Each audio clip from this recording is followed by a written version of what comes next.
Want to know how to fix Buddy AI not working? Well, no worries. In this video, I'm going to show you an easy step-by-step guide on how you can fix it in just under 2 minutes, so let's get right into it. Now, first things first is simply open up your Buddy AI application and you should be under this interface right here. Now, if sometimes your Buddy AI might not be working or it's crashing, so I'm going to show you how you can just easily fix it. Now, first things first, what you can do is you can just simply hold on to the Buddy AI application.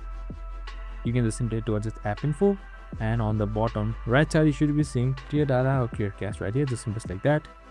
And here you should be seeing clear cache, below clear all data, just symbols like that, and it's like okay. So now once you've clicked it okay, as you can see right here, your Buddy AI's cache should be cleared, and if something is corrupted it should be fixed. Now you can just simply open up Buddy AI and see if it's fixed. If it still does not work, sometimes it's updates, so you can just simply hit towards the Play Store and it just simply sorts out Buddy AI on your source box right here. And now once I've sorted it up, here you can just simply select if there is any update. If there is none, there might be some issue with the game itself. So you can just simply uninstall once and reinstall it again and it should definitely be fixed. And that's it. I hope this video helped. If it did, make sure to like, subscribe and tune in with us for more of these videos. See you in the next one.